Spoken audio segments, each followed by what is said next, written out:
Hello and welcome back to the channel. The final whistle's just gone.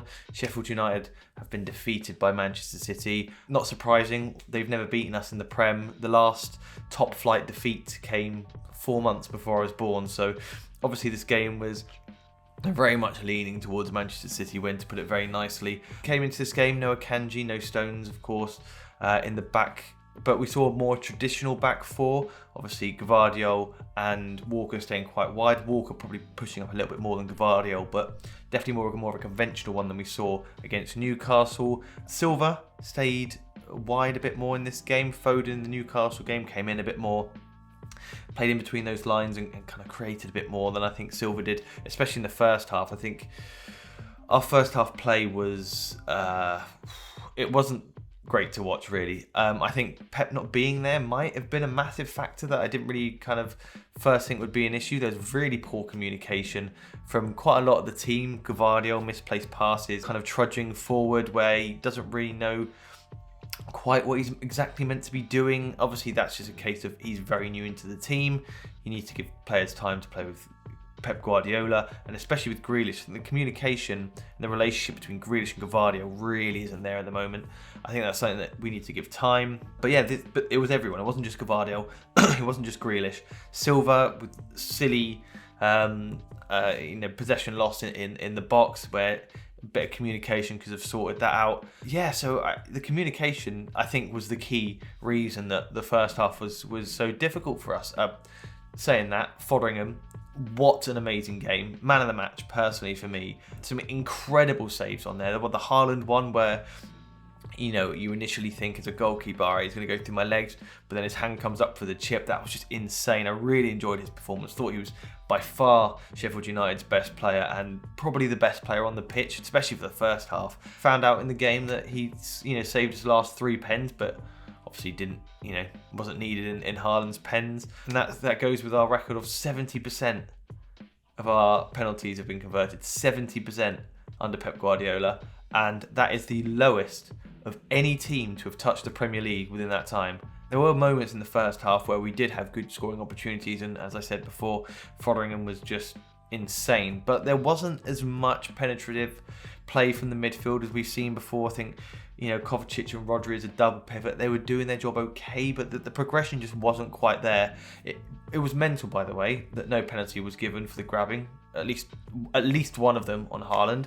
I think we saw a couple of seasons ago, it was one of the ones where if you just touched a player and they went down or got called up on VAR. I don't know how the rules have changed, but something was definitely fucking off with that. Second half, things ticked up a little bit more. We saw Kovacic kind of be used a little bit more to link Grealish and Gvardiol, although it worked for a little bit and they didn't use it for that long because I don't think it was as effective as they really wanted it to be. And, it was more of the same, really. It took Grealish a moment of brilliance from him, just kind of slowing the play down, getting his yard and knowing that Haaland's going to be at the back post for a simple finish. Nothing the keeper could do. But luckily, Haaland is just incredible at that. And, in a game where I could see it going to a draw. It was one of the ones where we've seen it so many times before. We struggle to score, we score, and then we just allow something silly at the back. And it pretty much did happen after that. Walker, who I thought was extremely good on the day. I had him in my notes saying, our defence was good. Gvardiol not too good going forward, but defensively very good. Walker very good during the whole game from up the pitch and defensively. Just what a stupid moment from him, the captain of the side on the day, on the pitch anyway. You just don't expect it. You really don't expect it. But last season, I did say there's always a mistake in Walker. You always get one mistake with Walker, and this was it. Who does a back heel at the byline without looking? It was just stupid. There was a deflection in the goal, but I can't say it was a lucky goal because you don't fuck around in your own box. You don't mess around there. So why would you do it? And so he deserved to concede. And, I think from that kind of 80th minute, the game really came alive. It was really quite boring before that moment. And 80th minute, yeah, what a game. Foden came on for Kovacic, and I really think changed the game. If Foden isn't starting as much as possible, we're doing a disservice to this football club because he is just fantastic. The boy can control any ball that's given to him. Yes, with his assist to Rodri, it was a bit crap of he kind of came off his foot, but the fact that he got his foot there and managed to control the ball within reason, like he could have easily turned around and got that ball himself.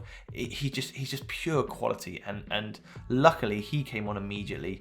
Orca, knowing that he'd fucked up, tried to make it up, and yeah, Rodri, brilliant goal. But Foden in the Football Daily WhatsApp group's been getting it in the neck. You know, as soon as he's not named in that starting 11, Joe's on his back. But it's one of them ones, he's not doubting his quality. He's just saying Pep does not like him. And when you watch this, you're like, why isn't he starting? He, especially in the absence of Kevin De Bruyne, he is our best midfielder. Obviously, attacking midfielder, Rodri is clear. But I mean, going forward, what you lose from Kevin De Bruyne, you gain in Foden. So I'm completely in agreement that he needs to start every single week, and if he's not, it's not his fault, because he's fantastic when he does come on. Sheffield United, though, I will give them their props. I thought they were really good, showed a lot of good defence. Yes, there was a lot of shots in this game. I don't really know what the XG is. I'll probably put it on the screen, but I don't really remember too many clear-cut chances, apart from the ones that Fotheringham saved. So in terms of an all-round defensive performance, I thought it was brilliant from Sheffield United. I don't think they're going to get battered as much as people think. Obviously, coming into this game, you're thinking, oh, 9-0, 10-0, oh, it's going to be this, it's going to be that. And they performed very well. They nullified us for a lot of the game.